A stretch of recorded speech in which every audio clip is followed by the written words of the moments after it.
Hi, ನಾನಿವತ್ತು cabbage pakoda ಮಾಡಿದ್ದೀನಿ. ನೋಡೋಕೆ ಎಷ್ಟು ಚೆನ್ನಾಗಿದೆಯಲ್ಲ. ಇದನ್ನು ಹೇಗೆ ಮಾಡೋದು ಅಂತ ನೋಡೋಣ. ಮೊದಲಿಗೆ ನಾನೊಂದು ಬೌಲ್ ತೊಗೊಂಡಿದ್ದೀನಿ. ಅದಕ್ಕೆ ಕ್ಯಾಬೇಜ್ನ ಈ ರೀತಿ ಕಟ್ ಮಾಡಿಕೊಂಡು ಹಾಕ್ಕೊಳ್ತಾ ಇದ್ದೀನಿ. ಹಾಗೆ ಇದಕ್ಕೆ ಕೊತ್ತಂಬರಿ ಸೊಪ್ಪು ಹಾಕ್ಕೊಂಡಿದ್ದೀನಿ. ಈಗ ಇದಕ್ಕೆ ಕಟ್ ಮಾಡಿಟ್ಟಿರೋವಂಥ ಹಸಿಮೆಣಸಿನ್ಕಾಯಿ ಹಾಗೆ ಶುಂಠಿನ ಹಾಕ್ಕೊಳ್ತಾ ಇದ್ದೀನಿ. ಹಾಗೆ ಈರುಳ್ಳಿನ ಈ ರೀತಿ ಉದ್ದುದ್ದಕ್ಕೆ ನಾನು ಕಟ್ ಮಾಡಿ ತೊಗೊಂಡಿದ್ದೀನಿ. ದೊಡ್ಡ ಈರುಳ್ಳಿ ಒಂದು. ಹಾಗೆ ರುಚಿಗೆ ತಕ್ಕಷ್ಟು ಉಪ್ಪು ಹಾಕ್ಕೊಂಡಿದ್ದೀನಿ. ಹಾಗೆ ನಾನು ಖಾರದ ಪುಡಿ ಹಾಕ್ಕೊಳ್ತಾ ಇದ್ದೀನಿ.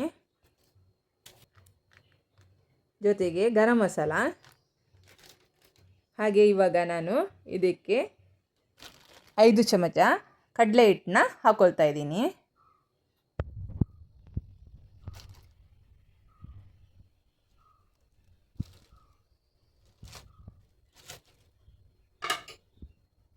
ಹಾಗೆ ಇದನ್ನು ಇವಾಗ ನಾನು ಹಾಗೆ ಮಿಕ್ಸ್ ಮಾಡ್ಕೊಳ್ತಾ ಇದ್ದೀನಿ. ಇದನ್ನು ಮೊದಲಿಗೆ ನಾನು ಡ್ರೈ ಆಗಿ ಮಿಕ್ಸ್ ಮಾಡ್ಕೊಳ್ತಾ ಇದ್ದೀನಿ.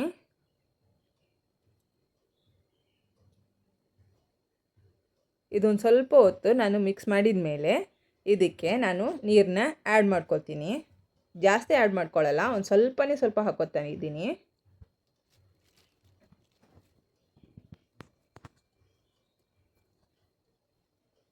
ಈಗ ಇದನ್ನು ಮತ್ತೆ ನಾನು ಚೆನ್ನಾಗಿ ಮಿಕ್ಸ್ ಮಾಡ್ಕೊತಾ ಇದ್ದೀನಿ.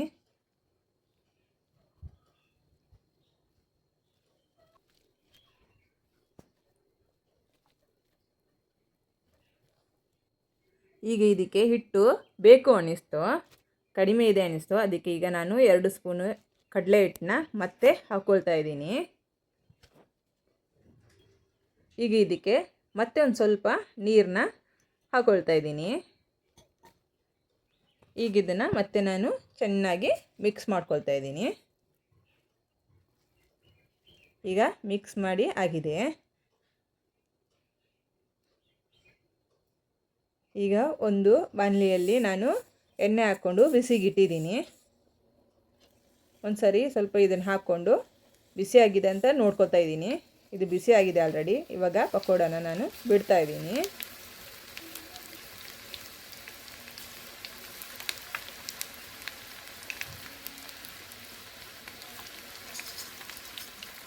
ಇದೊಂದು ಸ್ವಲ್ಪ ಬಿಸಿ ಎಣ್ಣೆಗೆ ಹಾಕಿದ್ವಲ್ಲ ನಾನು, ಹಾಗಾಗಿ ಸ್ವಲ್ಪ ಬೇಗ ಕಾಯ್ತಾ ಇದೆ. ಅದಕ್ಕೆ ಫಸ್ಟಿಗೆ ನಾನು ಇದನ್ನು ಉಲ್ಟಾ ಹಾಕ್ಕೊಳ್ತಾ ಇದ್ದೀನಿ. ಹಾಗೆ ಇದು ಉಲ್ಟಾ ಹಾಕಿದ ಮೇಲೆ ಮತ್ತೆ ನಾನು ಇದಕ್ಕೆ ಮತ್ತೆ ಪಕೋಡನ ಹಾಕ್ಕೊಳ್ತೀನಿ. ಈಗ ಮತ್ತೆ ಹಾಕ್ಕೊಳ್ತಾ ಇದ್ದೀನಿ ಒಂದೊಂದಾಗಿ.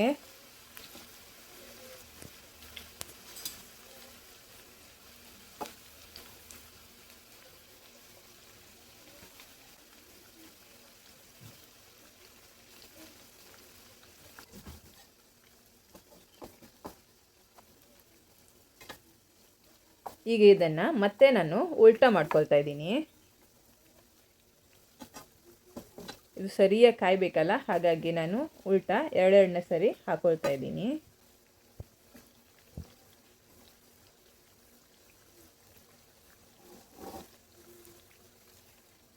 ಈಗ ಮತ್ತೆ ಹಾಕಿರುವಂಥ ಪಕೋಡನ ನಾನೀಗ ಉಲ್ಟಾ ಮಾಡ್ಕೊಳ್ತಾ ಇದ್ದೀನಿ.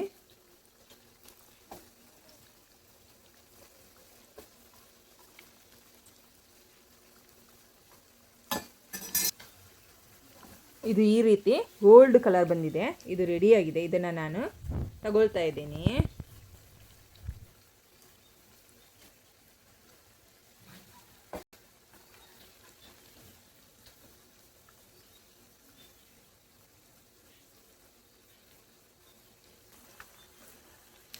ಈಗ ಎಲ್ಲ ಪಕೋಡನು ರೆಡಿ ಮಾಡ್ಕೊಂಡು ಇಟ್ಕೊಂಡಿದ್ದೀನಿ. ಎಲ್ಲ ರೆಡಿ ಆಯಿತು ನೋಡಿ, ಎಷ್ಟು ಚೆನ್ನಾಗಿದೆಯಲ್ಲ. ನೋಡೋಕ್ಕೆ ಅಷ್ಟೇ ಟೇಸ್ಟಾಗೂ ಇದೆ.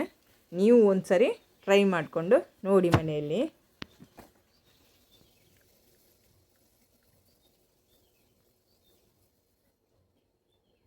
ಈಗ ರುಚಿಯಾಗಿರೋ ಪಕೋಡ ರೆಡಿಯಾಗಿದೆ ನೋಡಿ.